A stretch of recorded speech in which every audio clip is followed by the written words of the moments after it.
still like morning to me. Mm-hmm.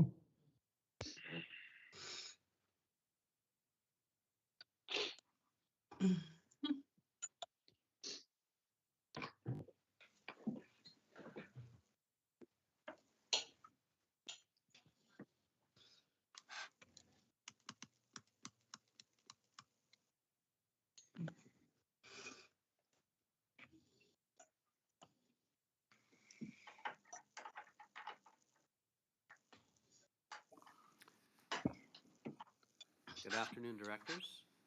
This is your corporate officer speaking. We do have a quorum, and we'll proceed straight away to election for the chair and vice chair. If needs be for balloting to take place, it will be done electronically, as we have done over the past year or so.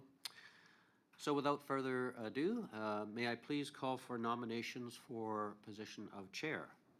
I nominate Jim Abram, Director Abram. Director Abram has been nominated. Director Abram, would you accept that nomination? With thanks to my nominator, no thanks. Thank you very much. Are there further nominations for the position of chair? I will nominate Brad Unger. Director Unger has been nominated. Director Unger, would you accept that nomination? Yes, I would accept that nomination. Thank you. Thank you very much. Further nominations for position of chair? For the third and last time, are there further nominations for the position of chair? Hearing none, I will declare Director Unger elected as chair for the Strathcona Regional Board for next year. Thank you. And now continuing with the election for vice chair, if I may call for nominations, please. I nominate Director Moglove. Director Moglove has been nominated. Director Moglove, would you accept that nomination? Yes, I will. Thank you so much. Thank you very much. Are there further nominations for the position of vice chair?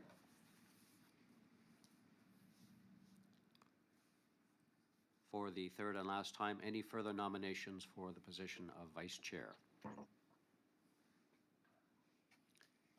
Hearing none, we'll declare Director Claire Moglove elected as vice chair for the regional board for the next year. Thank you very much. And now would turn that over to your new chair, Director Unger. Over to you. Thank you. Thank you very much, Mr. Yates. Thank you, directors. I appreciate having the opportunity to serve you as chair for one more year. And my main goal this year is hopefully we can be sitting in this room at some point and having all our directors here to have an actually formal meeting. So I look forward to that. So I'll call the meeting to order. The first thing I'd like to do is acknowledge the traditional territory of the Lac-Wiltac people. And the next item on the agenda is the adoption of the public agenda. Move adoption. Director Lee. Second. Director Baker. Second. Any additions? Hearing none, I'll call questions. Anyone opposed? Hearing Sorry, none, Mr. Chair. carried. No petitions, delegations? Oh, we have a delegation. The Habitat Conservative Trust Foundation. Mr. Dan Buffett is here with us today, and Mr. Steve Kozuki. I welcome you, and as per usual, you have 10 minutes for your presentation. The floor is yours. Great. Thank you, Chair, and good afternoon, everyone. My name is Dan Buffett. I'm with the Habitat Conservation Trust Foundation, and with me today is Steve Kozuki. And Steve, I just want to check. I think you're on call there, correct?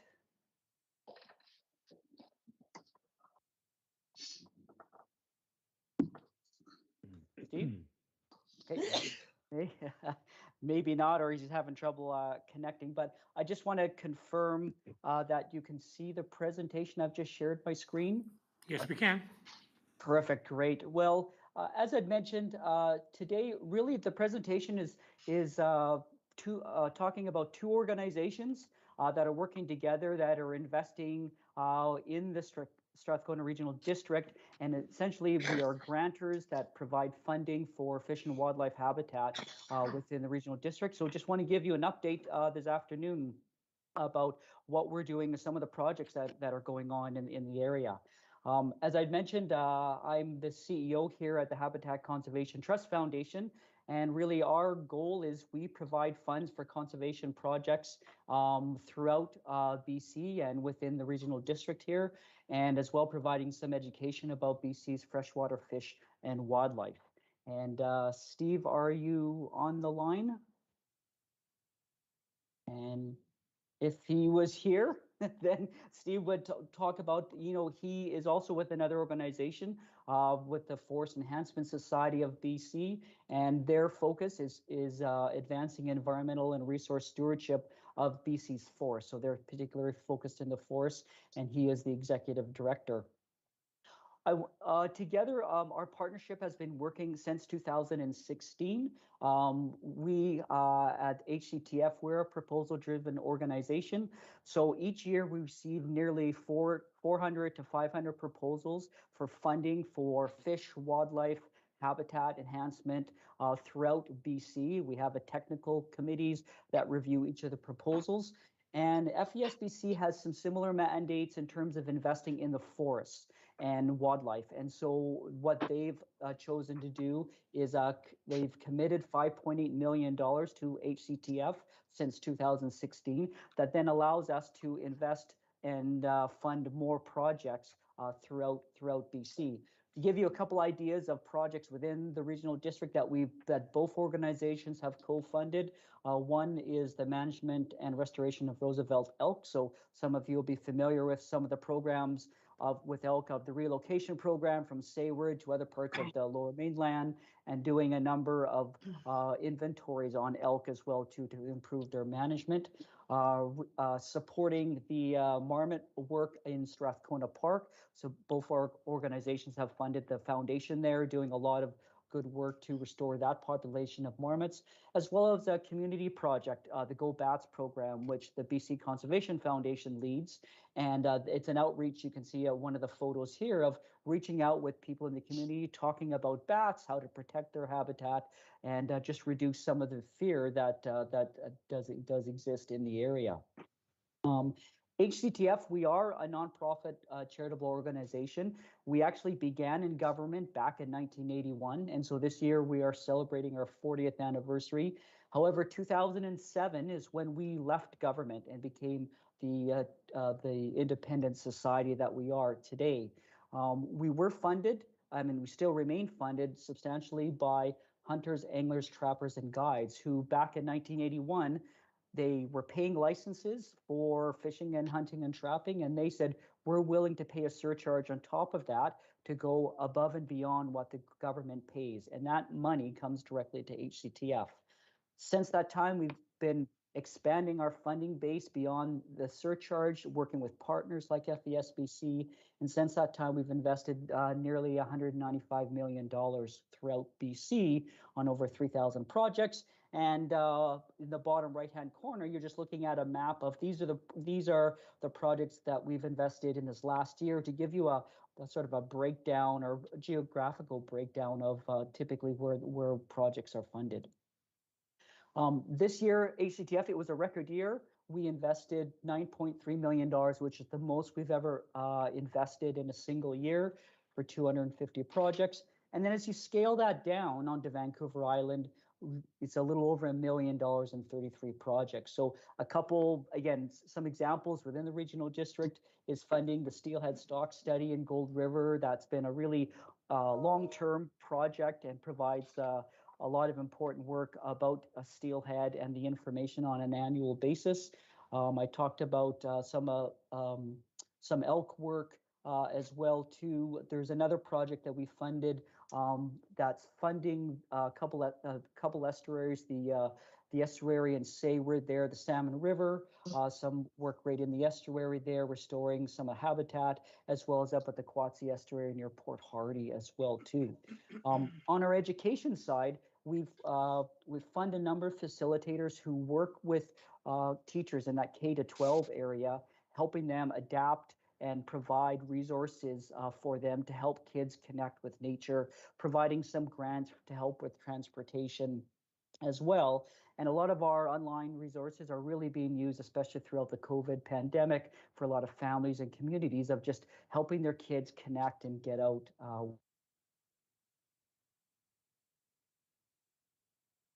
As I mentioned, one of the key projects and funders that we have Fpsbc, and I'll just do a check, Steve, just to see if you're online to continue.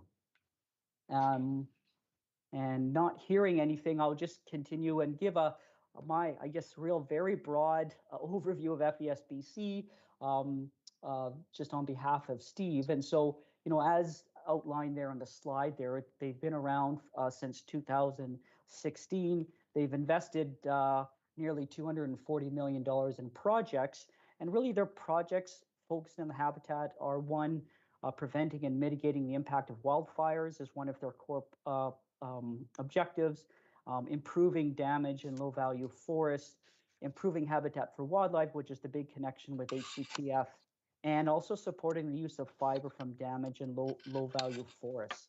And so as a result of that, some of the stats you can see there is, reducing the CO2 sequestered nearly, which is almost an equivalent of over 1 million cars each year, and improving some of the safety in communities, reducing the wildfire risk, and a number of jobs completed as well, are supporting over 2,000 jobs as well. These projects I can't speak directly to, but I just, it's a slide just providing some examples of working with a number of industries and individuals and companies along Vancouver Island there. A number of a couple projects on repairing systems, but a lot of it is also just using the residual waste fiber up in forest. So instead of burning it, I guess moving it towards cogeneration, wood pellets as well, instead of allowing the CO2 instead of CO2 generation as well. And apologies for not having Steve there. He would be able to talk a lot more specifically to those projects.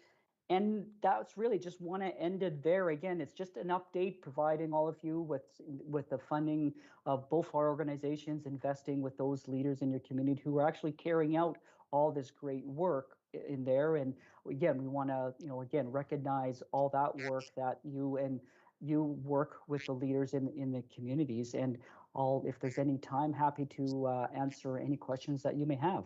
So thank you, everyone. Great, thank you very much. Do I have any questions from directors? Director Davis.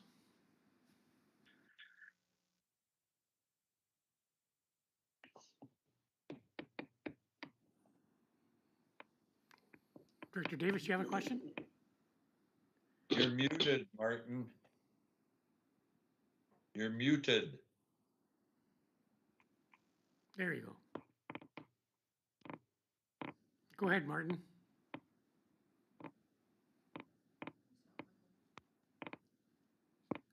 You're still muted, Yeah. Martin.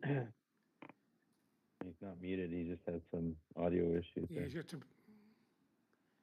Okay, is there any other questions? We'll come back to Director Davis. Use chat, Martin. Director Lee.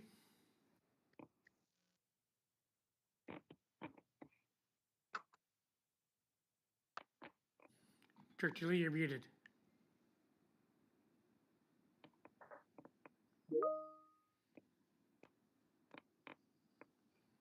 There, can you hear me now? Muted. There you go. There you Can you go. hear me now? We can. Okay, I have a society that works with my area, Oyster River Enhancement Society, and they have about 400 members. They're trying to restore fish habitat in the Oyster River and its tributaries.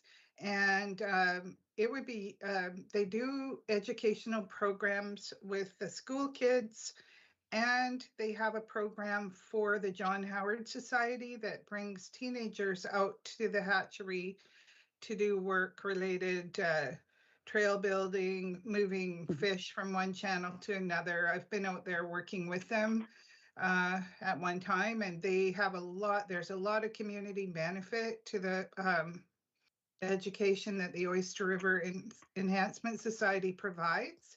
And I was wondering whether you could contact them and invite them to apply for some of your funds, because they're always looking to me for funds and other areas. So if they have an ambitious program out there, and they are working really hard to, they meet every Tuesday at the hatchery in the morning. And if you could contact Oyster River Enhancement Society, I would get hold of, say, Charlie Vaughn on Sheldrup Road in Miracle Beach, Area C, to find out how to go about, sending them some applications for funding. No, that sounds good, Director Lee. I will do that. I actually, in my previous career with Ducks Unlimited, did meet Charlie a few times there on the Oyster River. So I will reach out with him and let him know of the programs on the education side that might be eligible, and connect him with our education staff too. Thank you. And there's one other question I had, and that is, when the Inland Island Highway was built, they put protective fencing up on the west side of the highway to keep elk and whatnot from wandering down into the path of the cars speeding and vehicles speeding by. And they don't have, I don't believe they have that fencing all the way to Campbellton. I know I hit a big animal in December 2019, almost as big as an elk at full highway speed. And I don't know if he lived or died. I tried to find him. He didn't stick around after I hit him, but my car was totaled. And I see carcasses of animals along the side of the road all the time. And I just wish that we had that same protective fencing on the west side of the Inland Island Highway that they have further south. So I don't know if you could work with Ministry of Transportation to get that fencing extended.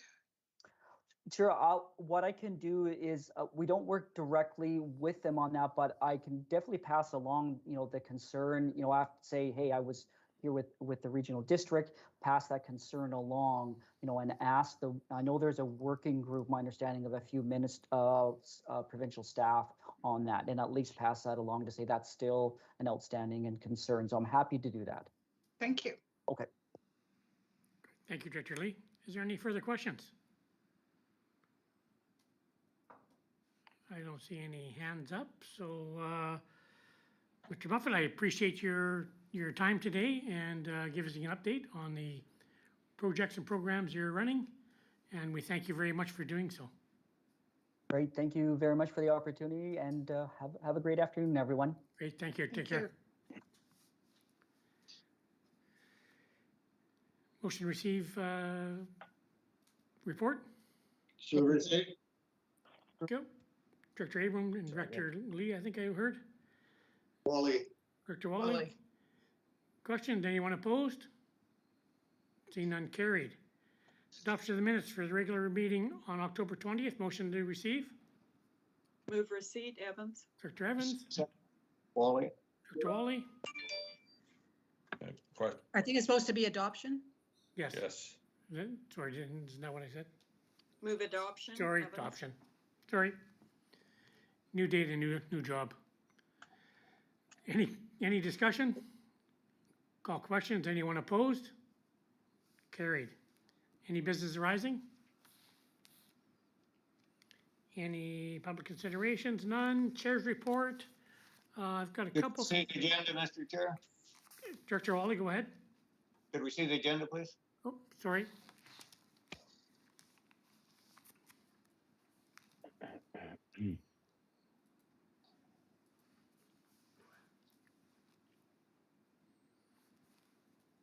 There we go. So chair's report, myself and of course Director Cornfield and Director Abrams sat in on the Solid Waste Advanced Technology meeting last week. Just a quick synopsis of it, update on sustained technologies in Nova Scotia. Full reports in the minutes, which will be on your next CSWM meeting. Couple just highlights, there's still a continuing to struggle to full startup. They anticipate the plastic depolymerization process to reach full capacity by the end of this year. And the biomass continues to experience yield and quality issues. It seems they're shifting their focus to circular uses for end products such as biofertilizer and feedstock for insect protein products. They're operating 3 to 4 days a week at this time. Capacity is stalled at 100 tons per day, and they're doing some redesigning right now to try and achieve, get that target up to 200. So again, staff will continue to monitor sustain for 1 year after it's in full operation. Sat on the VHA roundtable last Thursday. Some of this is kind of old news. With COVID, of course, everything changes daily, and right now, as we know, the island and the West Island, especially right now, is hitting some high numbers. One thing that Dr. Sandwick did say, 451 cases at the time was on the island. There's an increase in schools, which is basically the Delta variant. Mandatory vaccination for care workers, as we all are aware of now. And he really stressed those that get your flu shots, please make sure you do. Cassie McNeil spoke briefly, giving support to the northern region right now and supporting them.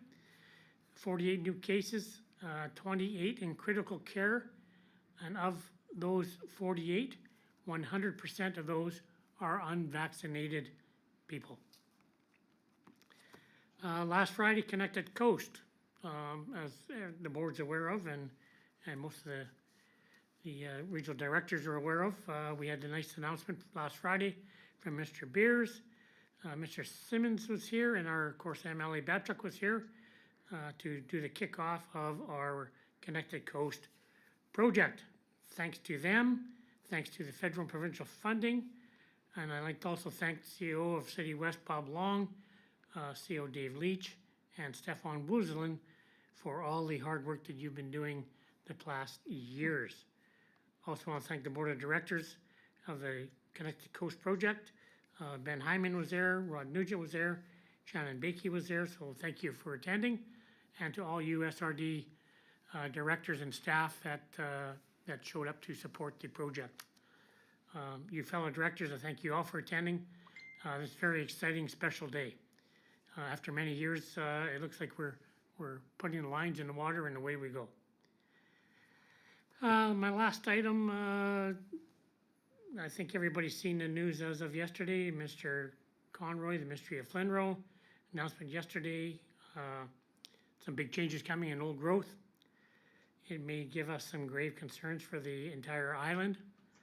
And I think there'll be many questions coming to everybody very soon. And I think maybe it's something that maybe our MSC meeting, next meeting, could have something on the agenda to have a discussion on that. And that's basically my report. Move receipt of the chair's report. Thank you, Director Wally. Second. Director Davis, I think you were first. Thank you very much. Any discussion? Thanks. Director Cornfield? Thank you, Chair. I would like to see the forestry announcement issue placed on the board agenda as well, not just the Municipal Services Committee. I think this is one that affects all of us. And if we hold off till the next meeting, that'll give everybody an opportunity to become aware of the item itself, what's being proposed, as well as potential impacts. Okay, thank you, Director Cornfield. I'll make sure it's on our next agenda for discussion. Okay, thank you. And I had one comment on the Connected Coast. Go ahead, sir. And I thought that was excellent day down at the, although we didn't all get out to the boat, But having their staff there with explaining everything, they answered every question that I had been receiving on durability and brakes and everything else. So it was really well done. Congratulations on our board and our partnership with Prince Rupert and yeah, and all our staff. I think everyone did an excellent job. Great, thank you, Director Cornfield. Yeah, I think our staff did a fantastic job. They had about 8 days to throw it together, and I want to single out two staff members that really jumped up, and of course that was Renee and Elaine. Fantastic job, well done. Okay, on receipt, I'll call questions. Anyone opposed? Seeing none, carried. Committee reports, Advisory Planning Commission, Area D Advisory Planning, motion to receive. Move receipt. Director Lee, Move receipt. Second. Director Abram. Any discussion? Seeing none, I'll call questions. Anyone opposed? Seeing none, carried. First Nations Relations Committee for October 20th, motion receive. I'll move that the draft minutes of the regular meeting of the First Nations Relations Committee held on October 20th, 21 be received. Director Cornfield. Second. Director Davis. Davis. It's hard to pick up which one's going first, so I'm trying to make sure we pick everybody up. But thank you, Director Davis. Any discussion? Seeing none, I'll call questions. Anyone opposed? Seeing none, carried. Strathcona Connected Coast Network Corporation, motion to receive a report. Move receipt. Director Second. Adams, Director Lee. Any discussion? Seeing none, I'll call questions. Anyone opposed? Seeing none, carried. Staff reports, development variance permit application DV 3D21 Watkins, motion to receive the report. Move receipt. Director Lee. Seconder, Second. Director Cornfield. Anything to add, CEO? Nothing to add, Mr. Chair? Cool. I'd just like to add one thing, Mr. Chair. On receipt, go ahead. Yes, the application went through Area D's APC and they approved it. So Yep. it's been thoroughly surveyed by everyone. Excellent, thank you. On receipt, I'll call questions. Anyone opposed? Seeing none, carried. And item B, the development variance permit DV 3D21 be approved and the Move the processor be authorized. Move the recommendations. Director Lee. Second. Director Wally. Wally. Cool. Any discussion? Call questions. Anyone opposed? Seeing none, carried. Item 2, cultural awareness training for elected officials. Motion to see the report. Move receipt. Director Evans. Second. Director Cornfield. The CEO. Thank you, Mr. Chair. The only thing to add here is the dates. We've included dates there, but clearly we know those aren't going to work. So if anyone's concerned that they're not going to be available for the dates identified in the original report, not to worry. We'll reach out and find dates that work for everybody. Okay, thank you. Question on receipt, Director Wally. Thank you, Mr. Chair. Just a question to staff. Are these CAL meetings? What exactly are these? They're not, but having heard you say that, we will give consideration to that in light of what our bylaws do for compensation. Thank you for bringing that up. Thank you. Thank you, Director Wally. Anything else on receipt? Seeing none, call questions. Anyone opposed? Carried. Item B, the cultural awareness training for elected officials reported date is October 13th be approved and a further report with a revised timeline be prepared. Mover? Move B. Thank you. Director Cornfield, seconder. Second, Claire. Director Mogul, thank you. Questions, Director Cornfield? Oh, I noticed our CAO brought up the date issue, and I'm assuming that the second paragraph of B, that the further report with revised timeline of events will take care of that discrepancy. Yeah, absolutely.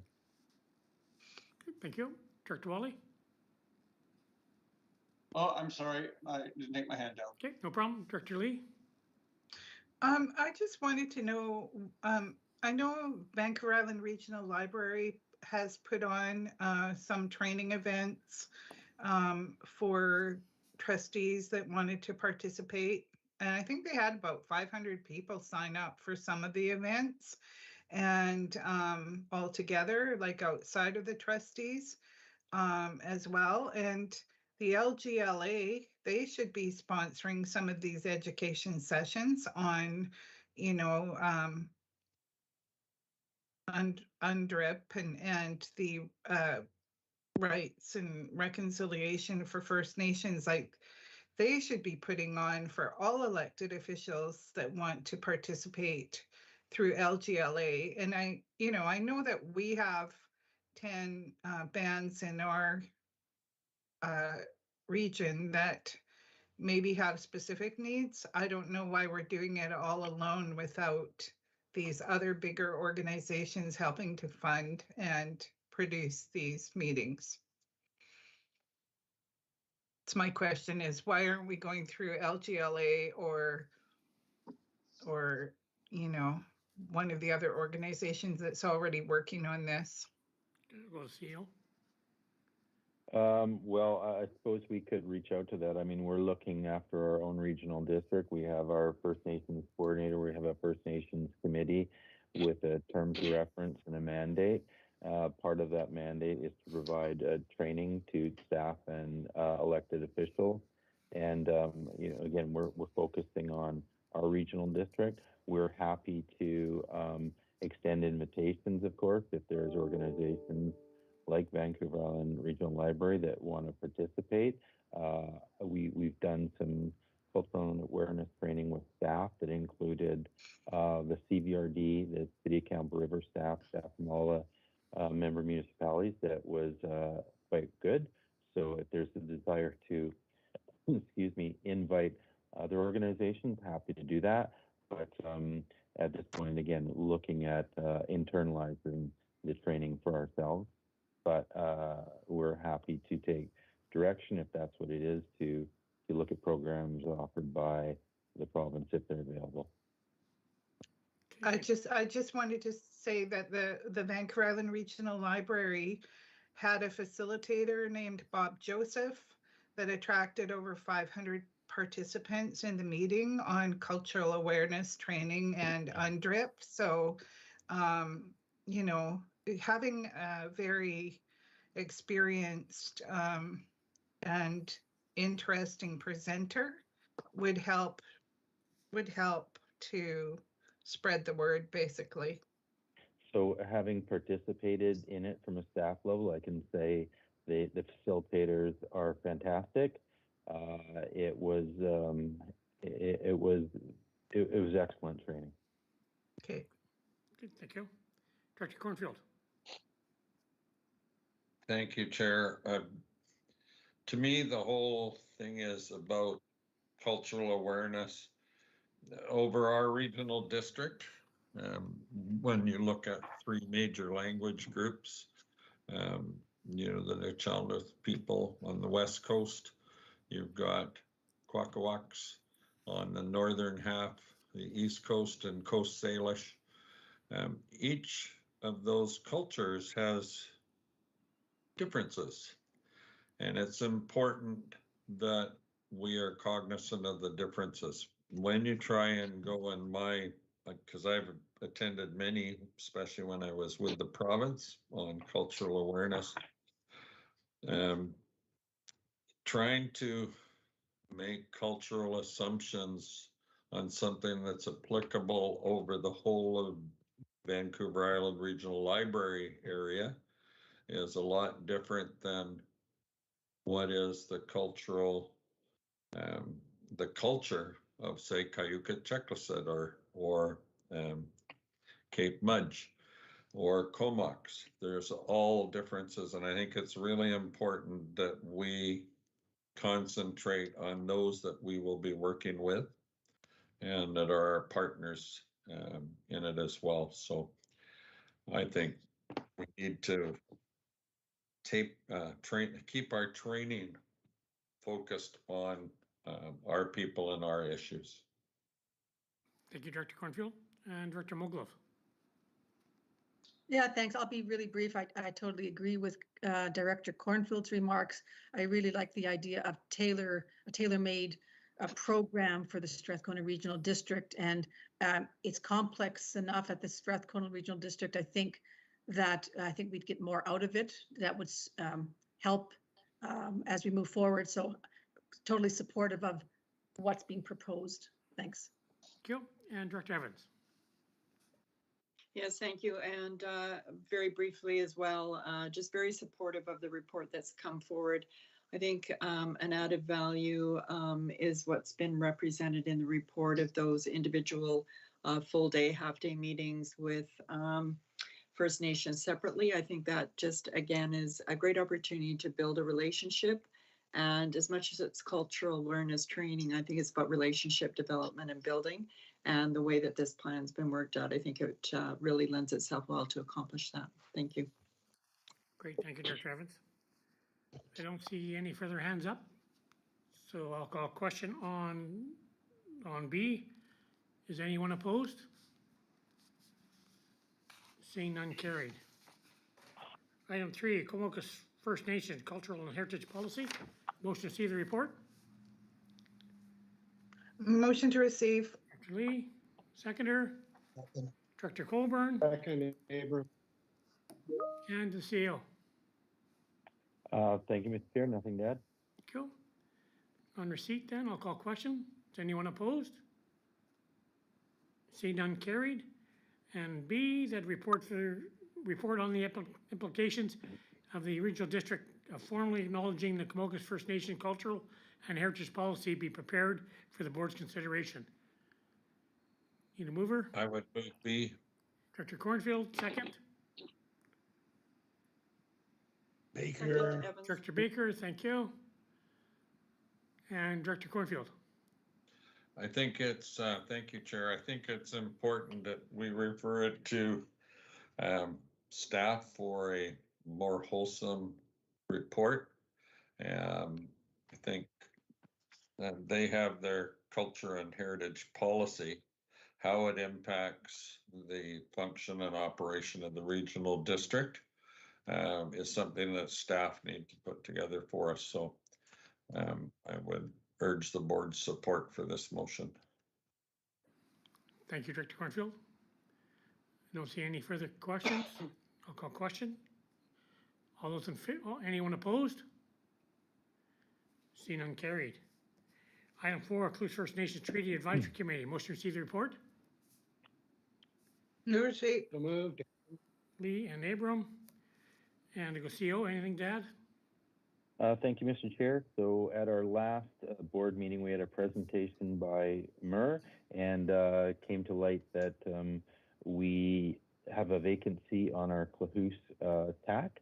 And so normally appointments are made in January, so we're only a couple months away, and thought because there was many questions at the to the Mur member in terms of the Klahoose, we thought just in case they have some feedback, they have a meeting that needs to be attended, we would fill the gap and appoint a TAC member.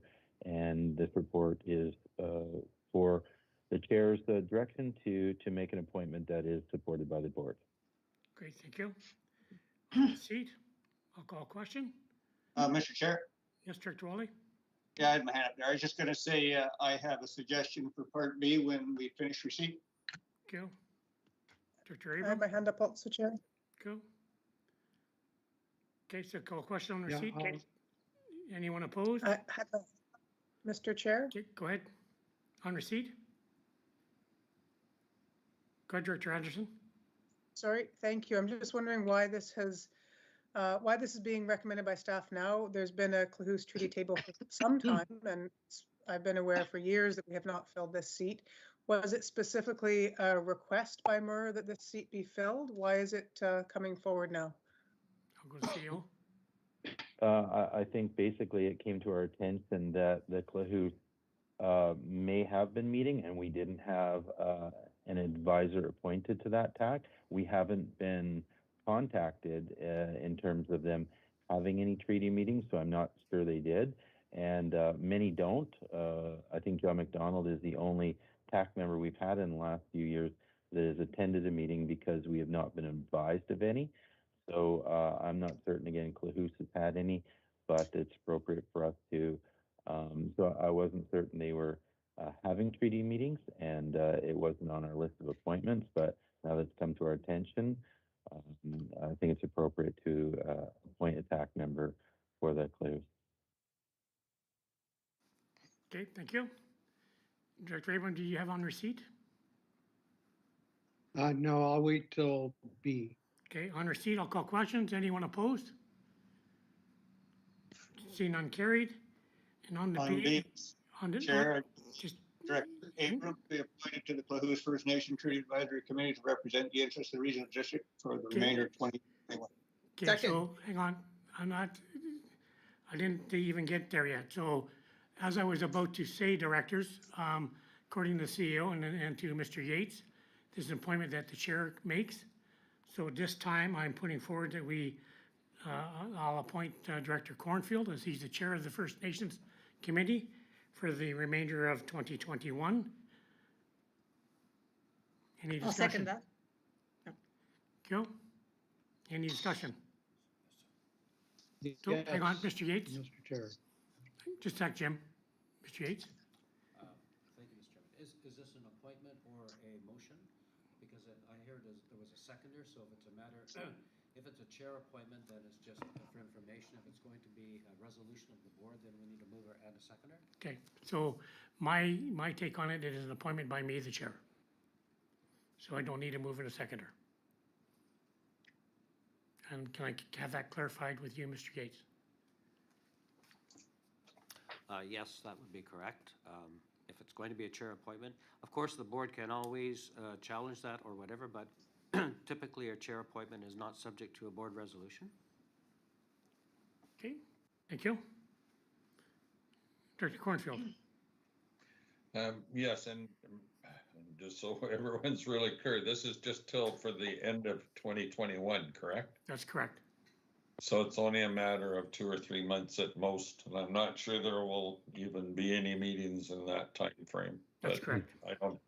I don't have a problem if needed to attend. So. Okay, thank you. Director Abram. Yes, thank you. I would hate like heck to go up against Charlie as a challenger, but I would ask that directors consider that the Clahoos being located on Cortez Island as their main reserve, main village, that would normally be Area B. Director Anderson is unable to take that position. Most of their territory that we saw in the presentation that was given to us, because I believe it was in camera, so I won't say. But anyway, it involves Area C, and I would certainly love to be the representative for that treaty table, and would certainly represent the interests of Area B as well as all of the interests of all of the SRD and the interests of Area C, which is definitely included in the discussions. So I realize it's a short appointment, and I'm not sure that this is the way that you have done it in the past. I believe you do make recommendations at the end of the year, beginning of the year, sorry, but I think the committee recommendations are always up for discussion. So I'd like it discussed. And Charlie, no offense whatsoever. I think you'd be a great rep, but since it is in the area that I represent, as opposed to the Vancouver Island side, I would like to throw my hat in. No offense taken, Jim. Okay. And if the board goes along with the chair's recommendation, I would keep you fully informed of whatever is going on. I know their traditional territory goes far beyond. Okay, so right now I've got on the floor that I've appointed Director Cornfield. Any further discussion, Mr. Leach? No, other than I don't think it's up for discussion. Past practices, if the board wants to challenge that position, then that is available. But unless there's a challenge, their appointments historically made by the board, Okay, or the chair. Sorry. okay, thank you. Point of order, Mr. Chair. It was on the board agenda as a board appointment, and the motion was moved and seconded. So if you want to proceed with ignoring the motion that was made, then you could request that the mover and seconder withdraw their motion. The mover and But seconder. we have a motion on the books No, you don't. and on the table. No, you Moved and don't. seconded. No, you don't. It was moved and seconded. I did not recognize it. I wasn't finished speaking on item B before that director's moved and seconded, and at that time I stated there's no motion on the floor. So at this time, there's no motion on the floor. Is there any more debate on the appointment of Director Cornfield? Well, Mr. Chair, if I may, because of the fact that I asked to be considered, I don't want to say that that is a challenge, but it is certainly a recommendation to the board that there are two people that are interested in one position. And in that case, usually what we have done is go to a vote. So then we need a director to challenge and put a motion on the floor. Okay, I'll challenge the chair, and I would like the motion that was put on the floor, The moved motion and was not seconded put on the to be floor, Director Lee. considered. Director Lee, the motion was not put Well, on that's the. what I'm challenging. Okay, I'll go to Mr. So Yates. I would move that the chair be sustained. Second. Thank you. Any further discussion? Question called. Question's been called. Is anyone opposed? Lee, Opposed. Wally opposed. Lee, Wally, Abram, Abram, motion's carried. Thank you, directors. Next item, electoral area finance assistance grant and aid service. Motion to receive the report. Move receipt, Wally. Thank you, Director Wally. Seconder, second. Baker. Director Baker, thank you. And I'll go CAO. Thank you, Mr. Chair. I believe Tom will speak to this for us. Mr. Yates. Thank you, Mr. Chair. So the board did direct staff to look at creation of an electoral area grant service with just the electoral areas involved in that service. So there are some complications associated with this, enough that we decided to go to legal counsel to get some guidance, and I believe that is attached to the report as well. There are a number of matters that would need to be considered as part of establishing this service. Cost sharing, types of grants to be dealt with, et cetera, et cetera. And so if the board wishes to continue on this, we are recommending that a draft bylaw be prepared and referred to the Electoral Area Services Committee before coming back to the board, because there are a number of things that need to be ironed out, if you will, between the potential participants in the service. Thank you. Thank you, Mr. Yates. Any discussion on receipt? Director Abram. No, just didn't put my hand down, sorry. Okay, thank you. Director Cornfield. Okay, so as a service, it would be wholly funded by those that participate in the service, including staff time and everything else? If I may, Mr. Chairman, yes, that is typically the case with any service. Those who participate in the service pay the freight and get to vote on the decisions that come before that service. Yes. Okay, and in my opinion, this is electoral area money that's being used on the services. They're the ones that should be accountable for how that money is used to their constituents, and I think anything that reduces the bureaucracy and allows quicker, smoother administration and transfer of funds to local groups is the way to go. Thank you. Thank you, Director Cornfield. And Director Anderson. Thank you. I have agreed at the request of my rural colleagues to support this to the point of having a draft bylaw for consideration. I think that if the three of them really want to take a look at it, I'm willing to take a look at it. But I think in general, what the effort here is to take a decision of 14 and give it to 4. And although there's commonalities between the rural areas, I don't know anything more what happens in Sayward probably than anyone else and vice versa. And I think that the default of having a single participant service voted on by the whole board is much fairer and much less prone to sort of cliquey nature. So I support this time with caution and would be surprised if I support it in the end, just to say. Thank you, Director Anderson. Anything else on receipt? Director Abram? Yeah, just that it's my understanding that this service, if we did it, would be for electoral area issues that are electoral area specific, would come out of electoral area specific funding in total, but that the process would allow for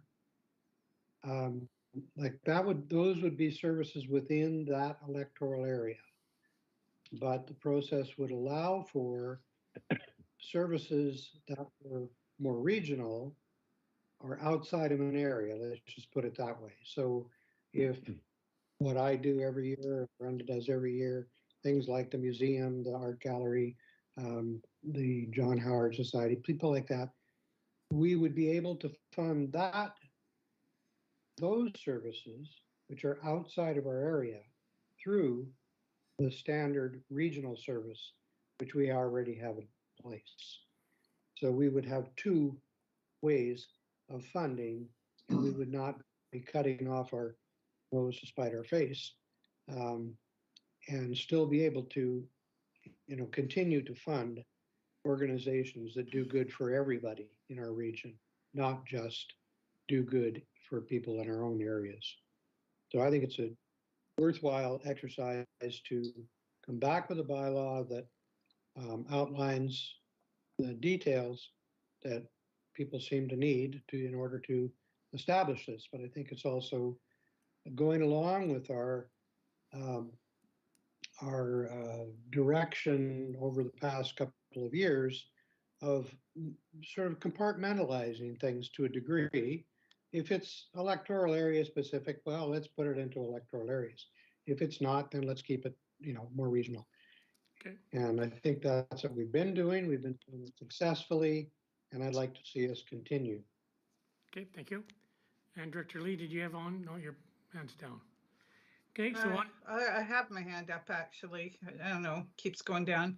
Okay, on I receipt. just wanted to, I just wanted to say that in the Comox Valley Regional District, they have their electoral areas under one service. And it has some advantages in that where you have applications that want money from more than one area, they can coordinate how much they are offering for an organization. Say Friends of Strathcona Park, for example, might want $10,000. They can take it to their grant and aid committee and decide who's chipping in what, rather than operating in silos. And so it makes it administratively a little easier to handle. And the electoral area committee is no more of a clique than the First Nations committee or the municipal committee. It's a committee. I don't like it being denigrated by anyone, especially one of our electoral directors. Okay, thank you. I don't see any more hands for on receipts, so I'll call questions. Anyone opposed? Seeing none carried. And item B, the draft bylaw to establish electoral area financial assistance. Director Lee. Second. Second, Director Wally. Any discussion? Call questions. Anyone opposed? Seeing none carried. Item 6, proposed transportation service, West Coast Communities. Motion to receive the Receive. report. Second. I didn't get the first. Who? Wally. Wally, thank Receive. you. Wally and Davis, thank you. Thanks. And I'll go to the CAO. Thank you, Mr. Chair. Tom will speak to this as well. Thank you.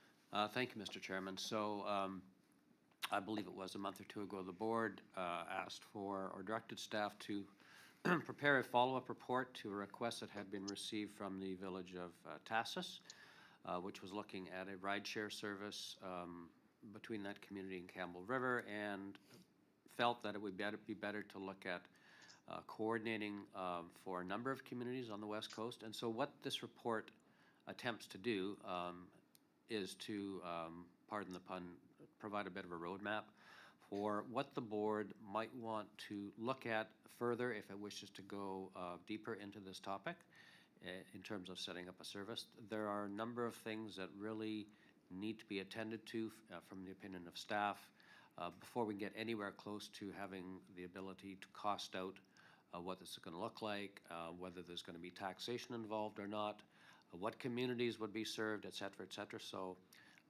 we've laid out some alternatives for the board to consider, and happy to answer any questions.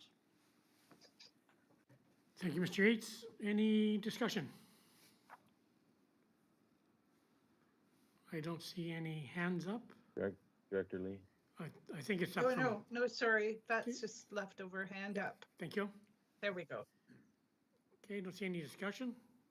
I'm very excited to see the possibility of this moving forward and bring back to another, the report. So I think it's great for the rural communities. It's going to be great for our regional district, I believe.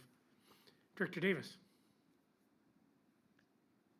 Yeah, thank you. Yeah, I feel like this has evolved organically a bit. I mean, it started out with we were trying to get a rideshare service or something going for the village of Tassus, and it was suggested by Director Adams, I think, that we look more at a regional strategy. So I am certainly a big advocate of this. I know a number of people in our community would avail themselves of it. So when it comes to that point, I'd like to move option 1. Thank you, Director Davis. Director Anderson.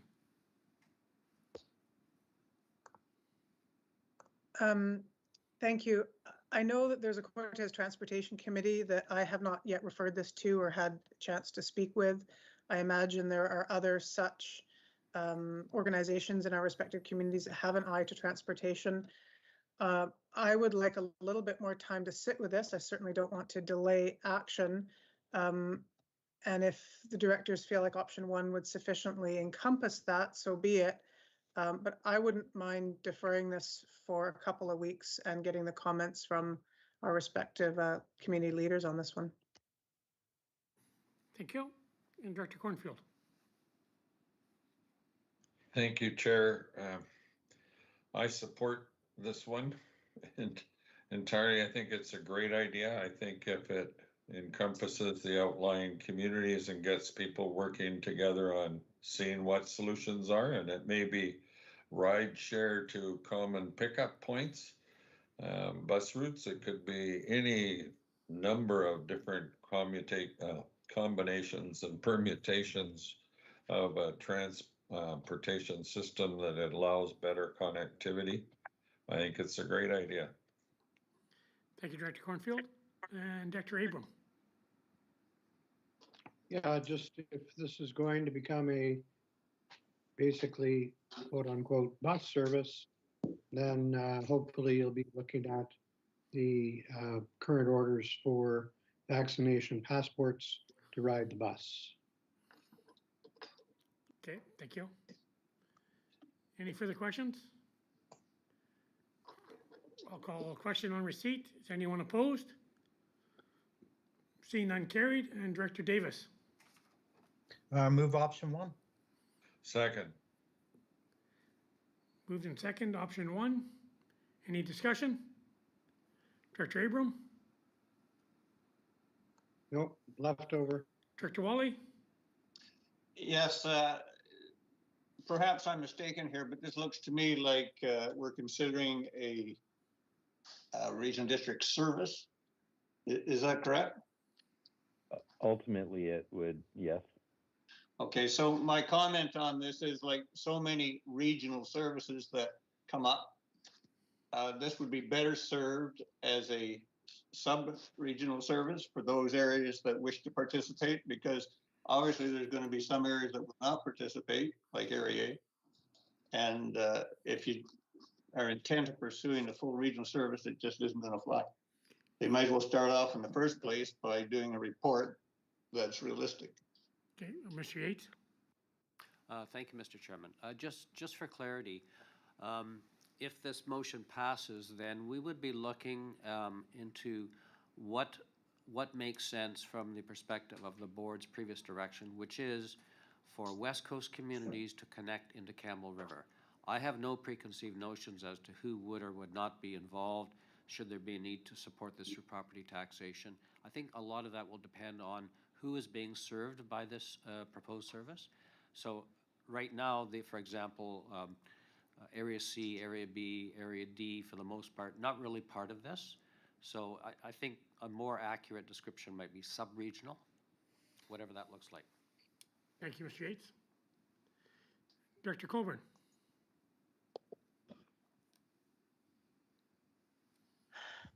Good afternoon, everybody. I'm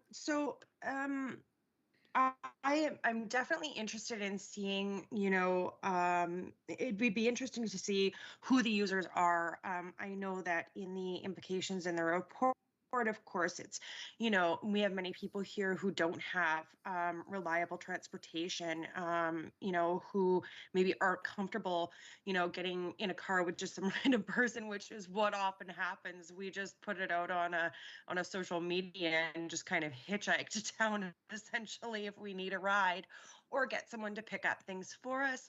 Alternatively, things like good food boxes, bringing goods to us instead of us leaving. So it would be interesting to see who the users would be and how it would help them. I also think that this is an opportunity to provide what about people who want to come into our communities, who may not want to drive there themselves? It would be an opportunity for some tourism draw, possibly.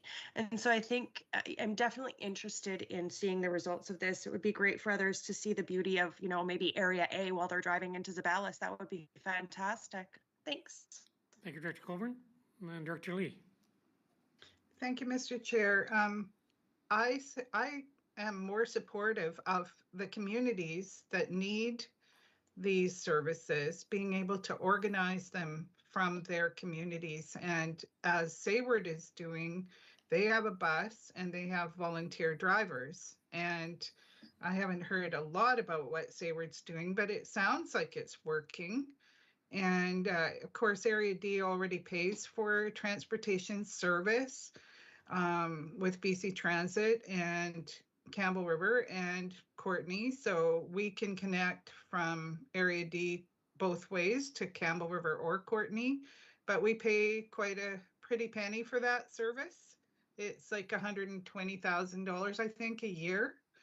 It's not free. It's not a free ride unless you do it as a volunteer kind of operation like Sayward's doing. Okay, thank you. Director Anderson? Thank you. Just looking to the motion that we made last time, here it is, that a further report on the possibility of a transportation service to connect residents and communities on the West Coast with Campbell River be prepared. And further, that staff include in their report all previously relevant SRD strategic and board direction and health network work on regional transportation matters that include Mount Waddington Regional District.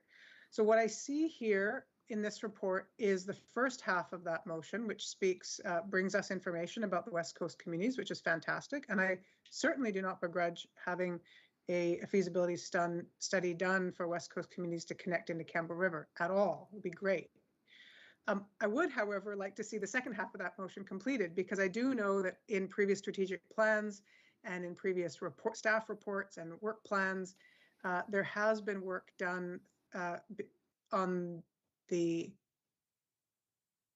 east side of the island as well, and on our various islands, and the health network has worked a bunch on this, and there's been meetings in Sayward and Cortez and perhaps Quadra and, Campbell River probably.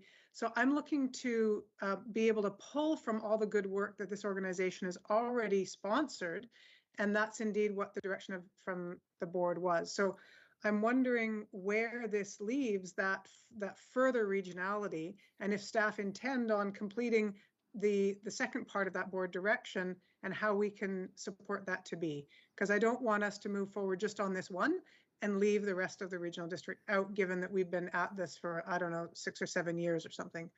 Thanks. Okay, I'll go to Mr. Yates first.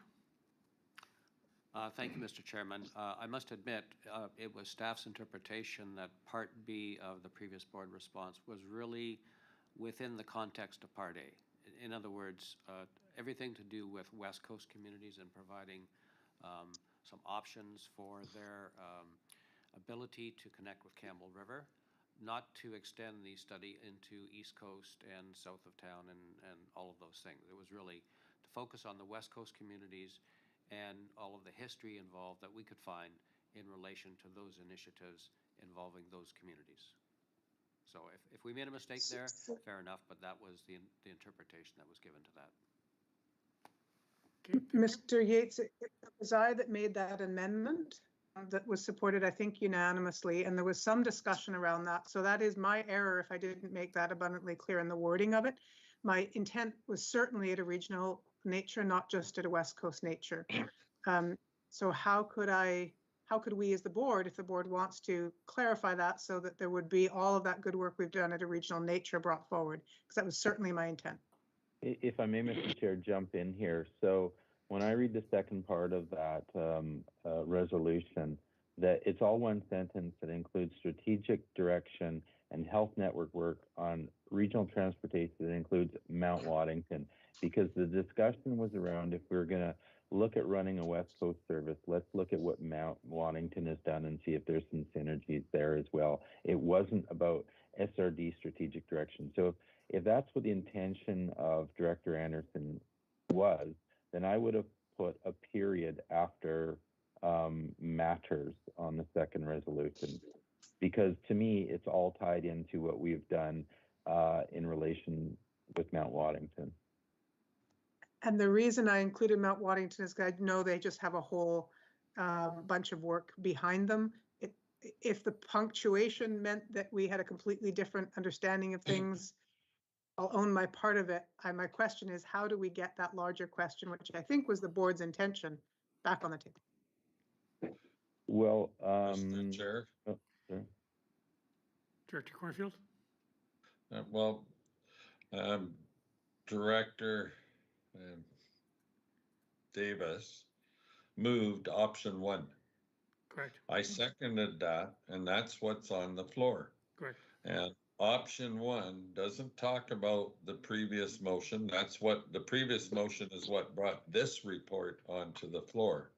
Option 1 that's being there is that a feasibility study be done. Okay. And that's all. It is not about a service.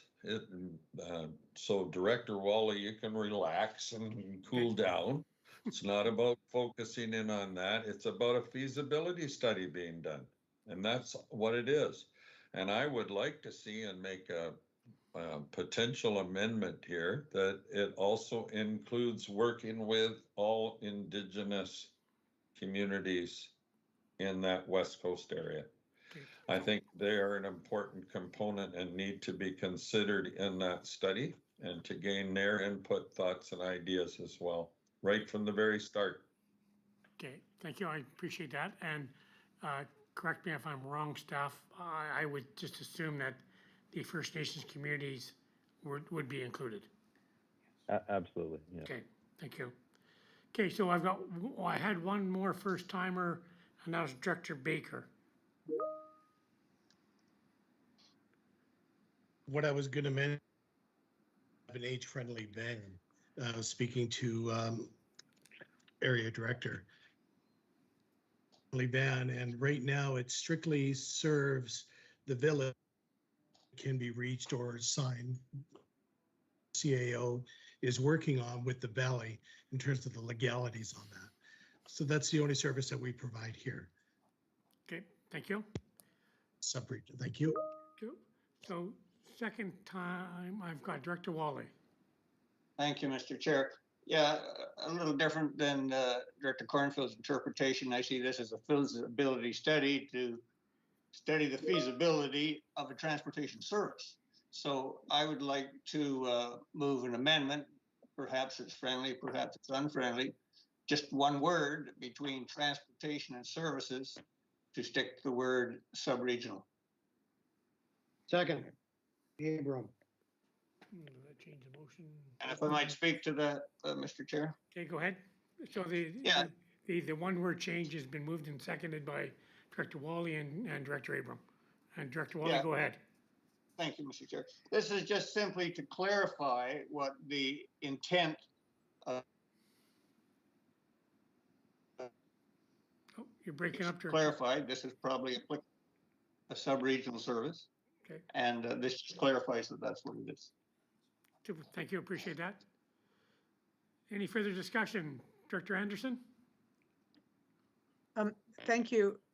I'm not sure what is being amended because at present, I think the motion was just option 1. So could I have displayed in front of us what we're voting on? Because option 1 with an amendment, option 1 is a whole paragraph. You changed one and word. I was looking. Mr. Yates will clarify. And I put in the chat, I was looking to make an amendment to the option which goes in the opposite direction. So I leave that to you, Mr. Chair, how we should proceed, because my original motion when this last came forward was indeed to make it regional, and I would still like that to be the case. So, Mr. Chairman, if I may, I believe the motion currently on the floor is that a feasibility study be conducted to determine costs and projected ridership for one or more public transportation services to connect West Coast communities with Campbell River, period. I believe there was a subsequent motion to amend that to add the word sub-regional ahead of public transportation services. So the feasibility study would look at costs and projected ridership for one or more sub-regional public transportation services. That's my understanding from the motion that was made. And that's my understanding. Any discussion? Yes. Director Cornfield. My hand's been up. Mr. Chair, again, I go, how can you have a sub-regional service on something that was not a service? We are not looking at doing a feasibility study for a service to be provided. That's another whole second step as to whether anyone wishes to participate. This is a feasibility study, which means, is it possible? Is there potential? What are the pros, cons, positives, and negatives? For all I know, they could come back and say, oh, we should have the train line made from between Gold River and Campbell River, which was envisioned over 100 years ago. But this is a feasibility study. It's not a study for establishing a service. That's a whole separate step. We have to know whether or not it can be done before we even considered providing a service. And so I'm not going to support an amendment to the motion that implies that it's a service. We're not there. This is not a study for a service. This is a study to find out whether or not it's a viable thing to do at the very least. Okay, thank you. I've got Director Davis, Lee, and Anderson. Director Davis. On the amendment. Yeah.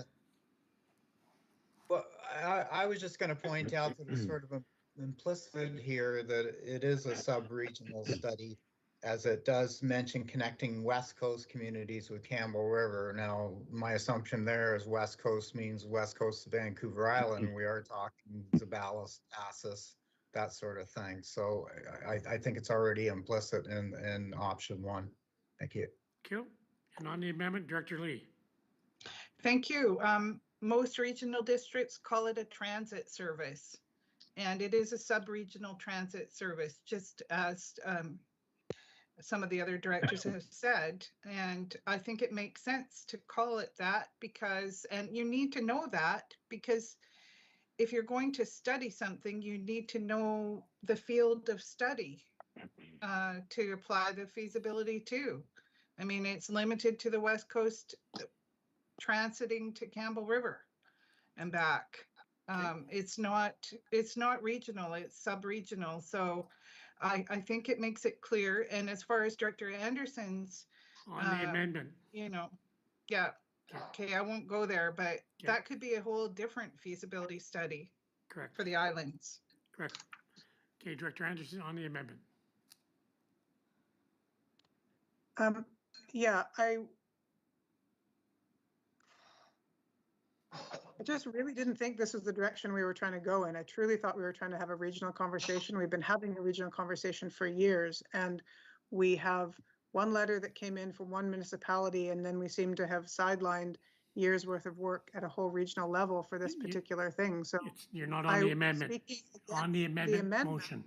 Speaking, Mr. Chair, against the amendment, this gets more specifically into a sub-regionality that I don't want to support. I want to see it being truly regional. Okay, thank you. I don't see any further hands up. I'm going to call question on the amendment. Is anyone opposed? I'm opposed. Cornfield. Cornfield. Moglove, I'm opposed. Moglove. On the amendment, Evans is opposed. Evans. Colburn. Davis opposed. Davis. I'm opposed. Adams. Sorry? Adams. Adams opposed. I'm opposed.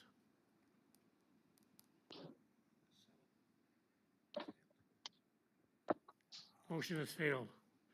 On the original motion, I'll call question. Anyone opposed? Mr. Chair, I have another amendment that I mentioned I would like to make that I wrote in the chat before you call the question on the main motion. Okay, I'm just gonna go to chat. You want to amend the motion that the feasibility study be regional in nature to include the entire SRD area. So in the Can I have a mover? Oh, sorry, my apologies. I thought I sent the last one. I just pressed send now. It's the same thing, but I make it very specific in the wording. So the emotion that I think is on the table is the first line of option 1, that a feasibility study be conducted to determine costs and projected ridership for one or more public transportation services to connect West Coast communities with Campbell River. My amendment is to, after connect, take out West Coast communities, Campbell River, and instead say all SRD communities. Thank you. Point of order, Mr. Chair. Director Wally? Yes, that substantially changes the motion. That's not an amendment. That's a completely different motion. Call the question. I'd have to agree with you. So the amendment fails. Go back to the original option 1 on the motion. I'll call question. Is anyone opposed? See none, carried. Thank you, directors. Good discussion. Item 8, Vancouver River Library, report from the CEO. Oh, sorry, number 7. Sorry, missed number 7. Board meeting calendar for 2022. Motion to receive the report. Move receipt. Director Lee, second. Director Colburn. Second, Evans. Thank you. And CEO. Thank you, Mr. Chair. Well, I'll give this to Tom once again. Go. Thank you, Mr. Chairman. So as required by the board's procedure bylaw and the Local Government Act as well, at every inaugural meeting, the board must adopt a calendar of meetings for the following year. So this is staff's recommendation based on previous experience with the board, keeping in mind that the board has the ability throughout the year to make changes as circumstances change. This is our best guess as to what would work for the board directors for the coming year, and welcome any questions about that. Thank you. Thank you, Mr. Yates. On receipt, do I have any questions? Director Lee? On receipt or on the proposed calendar? Nothing. Nope. Okay. No. Director Adams? Thank you, Chair. and appreciate Mr. Yates being very proactive in getting this done early. In years past, the calendar has been done in collaboration with not only the city, but other electoral areas and local governments. I'm just wondering whether that has taken place. Mr. Yates? Yes, Mr. Chairman, we've been in communication with both the City of Campbell River and the Comox Valley Regional District with respect to regional hospital and solid waste matters. They have not advised us of any conflicts whatsoever, so we're assuming that is now ready for the board to look at. Okay. Chair, with consideration that of the key word there is assuming, I would move deferral of this, move that this be received at today's meeting and move to the next agenda for approval. Okay, so once we've done receipt, Director Adams, I'll move your motion. Thank you. Anything else on receipt, Director Abram? Yes, thank you. Similar to Director Adams, I have comments that would say, basically, we don't have our 2022 calendars yet as to what we're doing completely as directors. Some of us have other assignments, etc. But in the past, it has, once we have set a calendar, it has been somewhat difficult, in my experience, to change a meeting because everybody puts the meetings in their calendars.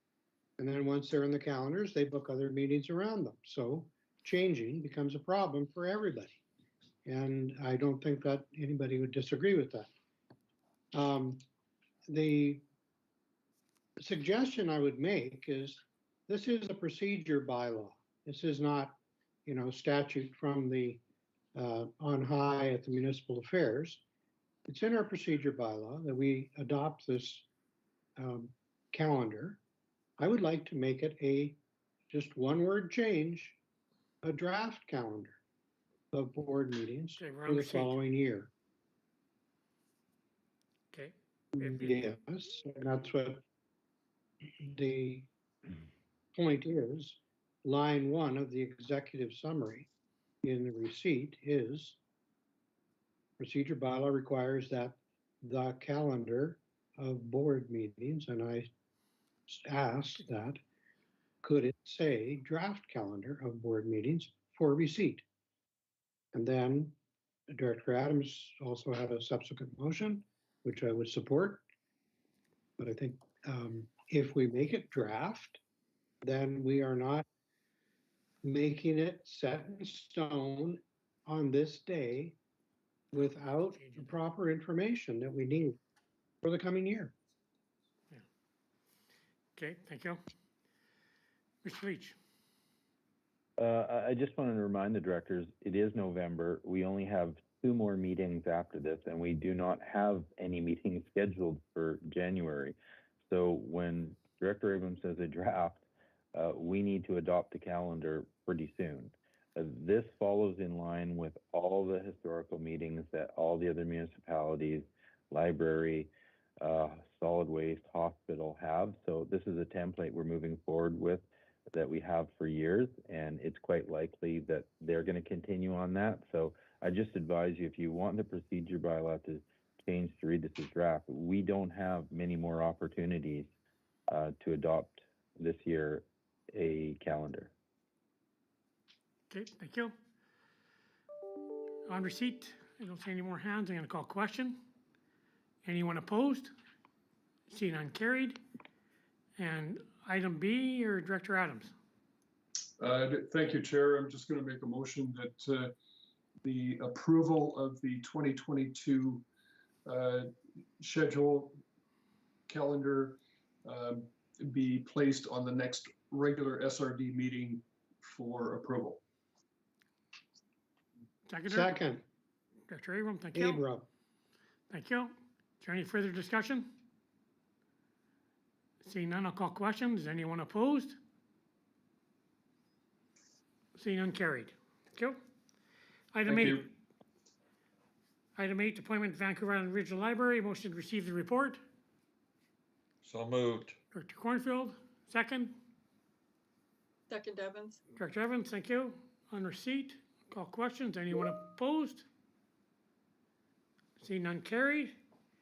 And item B, I'd like to move that Director Lee be appointed as Regional District Representative to the VIRL Board for 2022, and Director Wally be appointed as the alternate representative.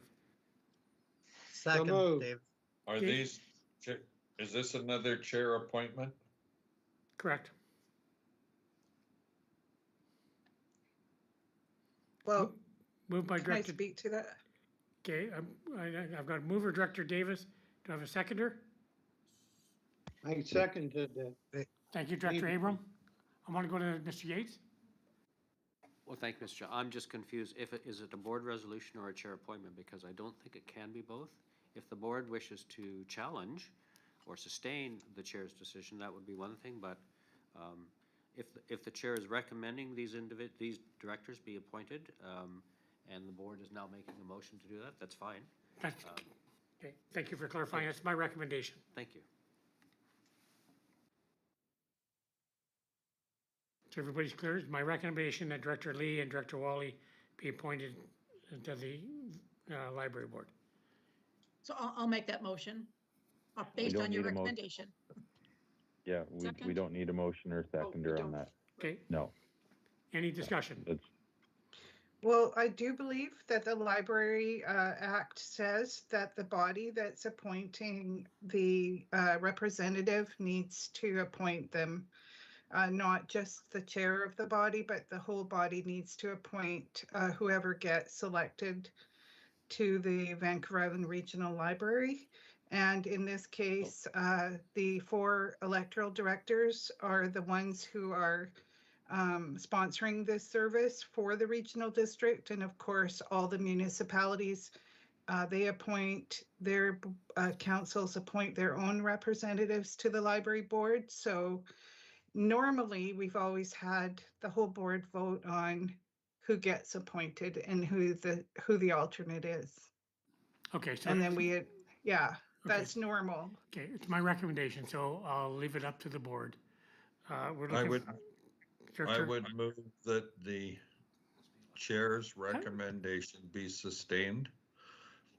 And if I could just speak to it by Second. saying that it be sustained and seconded by Director Moglove, thank you. Moglove, then if the motion to sustain passes, then it is the whole board that has made the appointment. We've endorsed the chair. Thank you.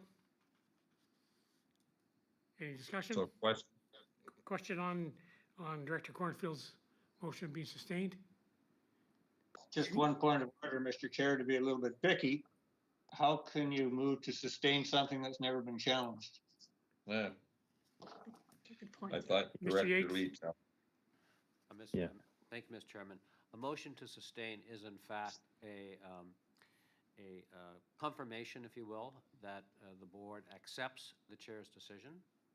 Now, there has been no motion that is being challenged. That is correct. That would be an alternative had a motion had a chair decision being made and challenged, then a similar motion is possible, of course.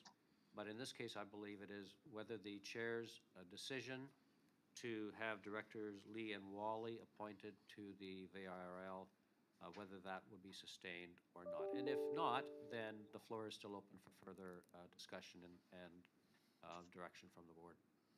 If I just might, Mr. Chair, not to be overly picky, which I am, there's a big difference between the chair determining something and the chair recommending something. The chair recommended it. So therefore, it's not determined. Okay. So on the sustained motion. Anyone opposed? Carried. Back to the recommendation that Director Lee and Director Wally. Electoral area only vote. Anyone opposed? Point of order, I don't understand why we need B if we just sustain the chair's recommendation as a whole board. right, I agree. I think we're Seems done. redundant. Yeah, I think we're done, Mr. Chair. You appointed Director Lee, and that was endorsed by the board, so I think we're done. I would rather we voted on it. It's more democratic to hold a It- vote than to have one person making The chair- appointments. The chair makes these appointments on behalf of the board, and they're supported by the board unless they're challenged. We just determined we were not challenging the chair on this, therefore the appointment stands, and I think we're done. We can move on. I enjoy democratic organizations. That's what we just did. Nobody challenged the appointment of the chair. Okay, thank you. We're moving on. Item 9, Mr. remember Chairman, say, I Church had Abrams. my hand up. Okay, first of all, I just want to say I have no, disagreement with the way things were done or how they turned out, but I do think it has been a divergence from past practice in 2 occasions today. So I would ask staff to go back and look at previous meetings from a year ago. Okay, thank I you. believe we voted on those things, and this year we're not. That's fine. The No, appointments are. Not fine. I'm, Director Abram, we looked into it. We Yep. make chair appointments that are supported by the board unless they're challenged. That's how we have done it in the past, and we've just replicated it today. We have not voted on chair appointments in the past unless they're challenged. okay. Okay, so then just the No, agenda sheet no, itself Director Abram, was we're moving not on. correct. We're moving on. Great. Item 9, Remembrance Day ceremony. Motion to receive the report. Move to receive. Director Second. Lee, Second. seconder. Davis. Director Davis, thank you. And the CEO. Nothing to add, Mr. Chair, unless you want to appoint somebody.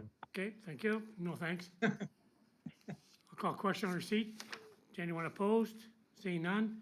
I'm going to ask Vice Chair Moglove if she's around first. Actually, I'm not Okay. around. I'm going to be out of town next week. Okay, thank you. So I guess we're looking at a volunteer to go and leave the wreath for the regional district at this time. So motion to the chair, vice chair, we can't do it.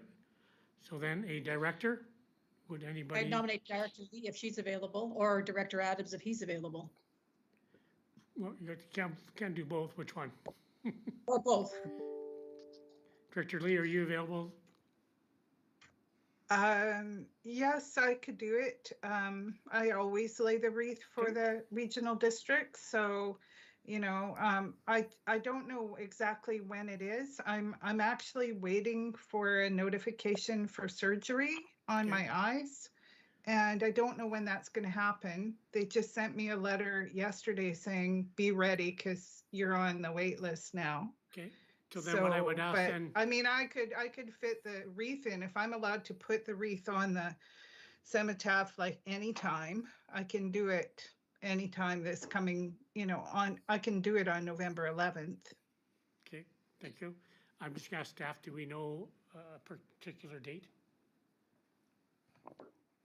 for that they can pre-lay them? I would defer to Edie, but I believe it's any time prior to the actual ceremony on the 11th or following. That's correct. So if you want to pre-lay it, it would be done prior to the Remembrance Day ceremony, which will be at 11 a.m. It'll again be this year very limited participation, so that is preferred if you can lay prior to the ceremony. Okay, Director Adams, you had your hand up. Director Adams? Oh, thank you. If Director Lee is not able to, I have confirmed that I will be part of the small contingent on November 11th and would be happy to lay the regional district wreath on her behalf if she's not able to do so in advance. Okay, thank you. I think that would be, if I may speak, Mr. Chair. Go ahead, Director. I think that if Director Adams is going to be there in person at the ceremony, and I wish I could be, but I can't. Okay. And I don't want to lay it the night before in case there's a storm blowing things around. So I think it would be practical to have Director Adams lay the wreath on behalf of the regional district this year. Okay, thank you. So then what I'll do then, the item B, we'll forget about the chair and the vice chair, that Director Adams be authorized to place the wreath on behalf of the SRD. Motion to do so. Second. Moved by Also Director moved. Lee. Second, Second, Director Wally. Call question. Anyone opposed? I think it was Director Cornfield actually, but.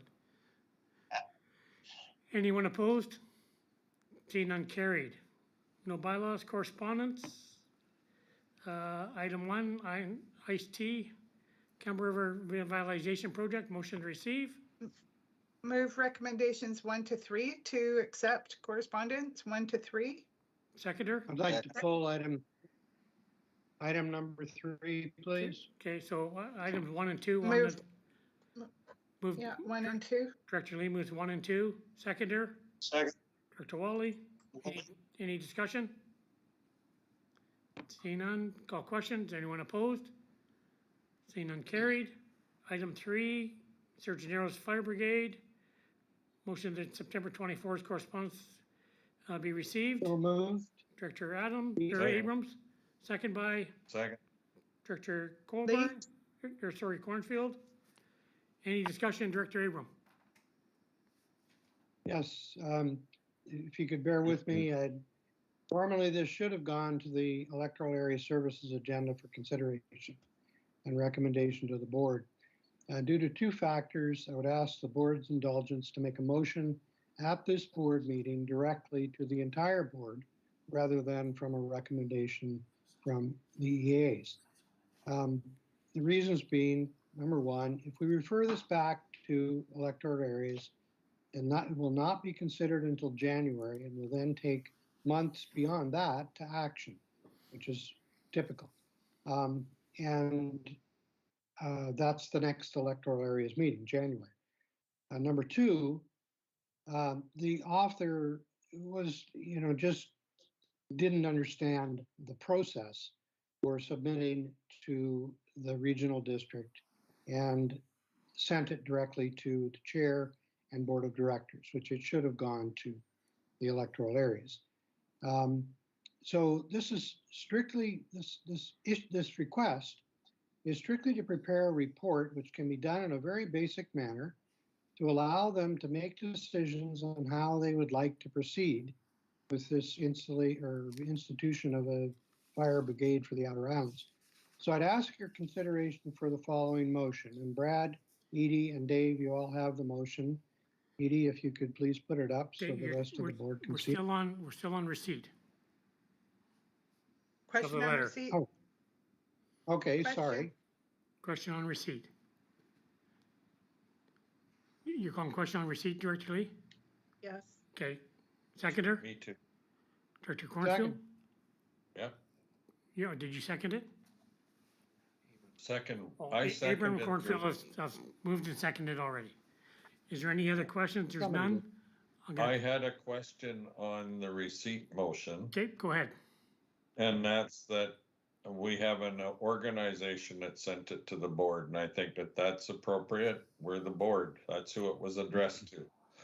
What the board chooses to do after, and I agree that should be forwarded off to EASC for their consideration, but it should come to the board. That's who it was addressed to. Cool. And that's why it's here. Sure, it's on Right. the board. Good. It is on the board. Yep. And that's why I said at the beginning that I would ask the board to deal with it directly. So I'm saying, we don't have to have electoral area assent recommendation board. Let's just do it at the board. And I'm okay with that. I don't mind, having our electoral area directorship overridden. That's fine.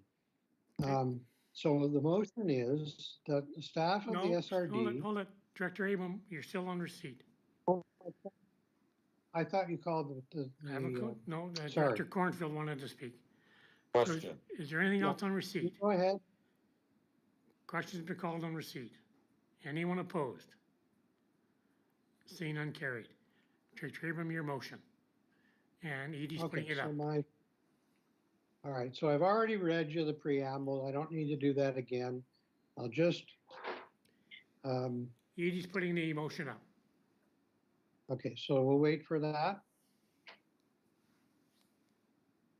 Okay, so the staff of the SRD prepare a report on the establishment of a fire brigade and the cost implications thereof for the Outer Islands as endorsed by the Surgeon Narrows Community Association. That's in their letter that you've received. And further that, the report be presented to the ESC for consideration. So this is just to cut do I- off 3 months of Do I have a seconder? wait time. Second. Director Wally, thank you. Is there any other discussion? Seeing none, I'll call questions. Anyone opposed? Seeing none, carried. Thank you. Any director's Thank you report? for your indulgence. Go. No director's reports, no new business, no Denman. Move termination? Motion to terminate. Second. Director Lee, Director Wally. Wally. Any call questions? Anyone opposed? Seeing none, carried. Thank you, everyone. Thanks, everyone.